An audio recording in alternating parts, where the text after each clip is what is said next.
এতদিনে মনে হচ্ছে বড়লোকের সংখ্যায় আমারও পা পড়েছে। না হয় ২০০ টাকা কেজি ডাল আমি একবার রান্না করে কিভাবে খাই।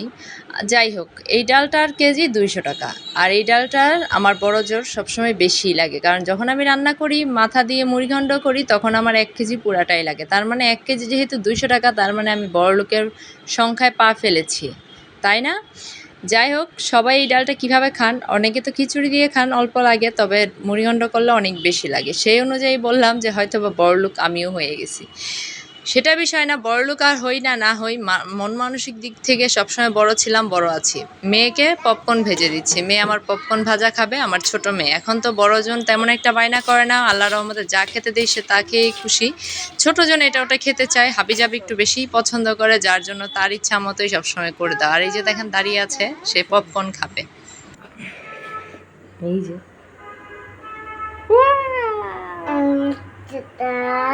হ্যাঁ, তোমাকে দিচ্ছি।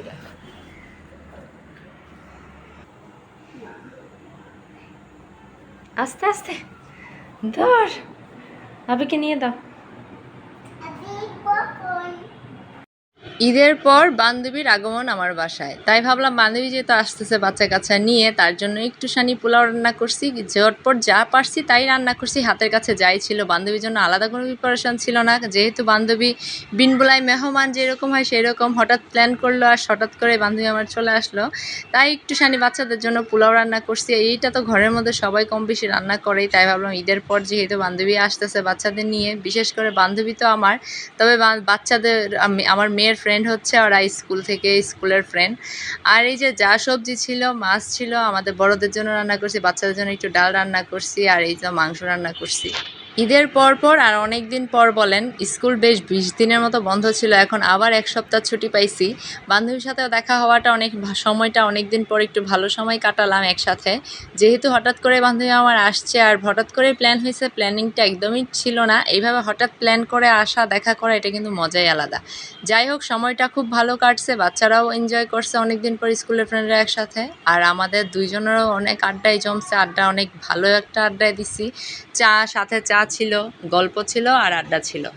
এরকম সময় প্রায়ই পার করা আমাদের উচিত, কারণ বাসায় যেহেতু আমরা নারীরা একা থাকি। আমি কিন্তু প্রায়ই আমার মেয়েদের দুধ দিয়ে ভাত খাওয়াই। এই জিনিসটা আমি মনে করি প্রত্যেকটা মায়ের উচিত বাচ্চাদেরকে দুধ ভাত খাওয়ানো। আর আমার মেয়েরা একদম ভিজা ভিজা করে যে খাবারটা সেটা খাইতে একদমই পছন্দ করে না, খায়ও না।